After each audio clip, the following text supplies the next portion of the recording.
Travels with Dottie here, and I started out today innocently enough trying to test some functions of this flying camera with my bike, and I wasn't even intending to do a video, and you can see a glimpse there. You'll see it more. There was a very serious RV fire right behind me as I left camp, and I had no idea that it was going on while I was on this ride. I'm gonna kind of skip forward here to the point where I'm make my turn and I discover it, and it had transitioned to following me as I made a turn. And I'm sorry, I have to edit out what I said here because it was not acceptable language. Hey, so what happened after I turned off the camera, and what I was thinking, it appeared from where I was that it was entirely possible that this fire was in camp here, and it could have been my rig or Jim's or Tim's or anyone's. And I grabbed that camera and stuck it in my pocket and headed back towards camp as fast as I possibly could, with all kinds of horrible possibilities going through my head. Fortunately, it wasn't long before I got close enough where I realized that the fire was beyond camp.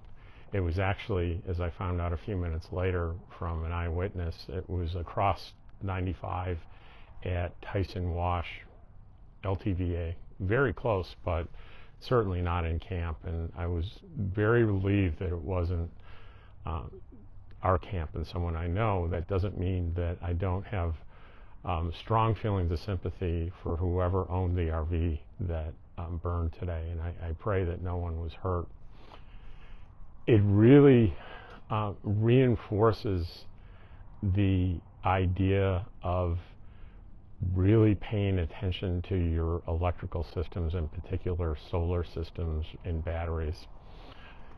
I shared a few videos ago that my charge controller for my solar was ruined because one of the incoming terminals was melted, and it destroyed the unit, and I had to replace it.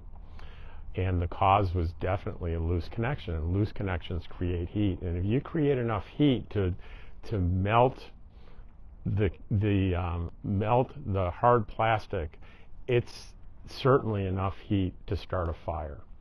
And Tim has, for the past couple of years, has really been impressing on me the importance of routinely checking connections to make sure that they're tight, because we all know that we take a rig down the road, it's like putting a house through an earthquake.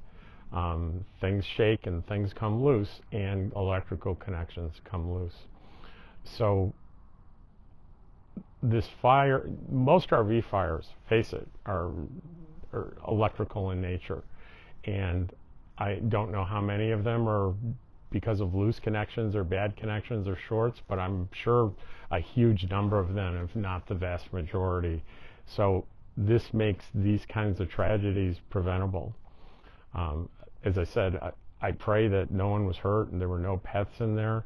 I was on the way back before I realized it wasn't in our camp. Dottie was back here in the trailer, and I was afraid for my campmates, truly, but campmates can get out of a trailer. My dog can't. So I'm going to redouble my efforts to really be vigilant about my electrical connections. And also, Tim pointed out when we had a discussion after this, oftentimes a propane refrigerator might start a fire, and in particular, it happens when you're driving down the road and the propane is left on for the refrigerator. It can catch fire. In particular, when it's dirty back there. There could be nests of insects, and that's an absolute lack of keeping up maintenance. one of the first fires this year, and there have been at least a half a dozen here this season that I know of. It was determined that it was started for that reason in the refrigerator compartment. And one of the first things I did is took the cover off here and made sure I was totally clean. And I really think I'm going to start the practice of turning off my propane when I'm traveling and just hoping for the best on things in the fridge and the freezer.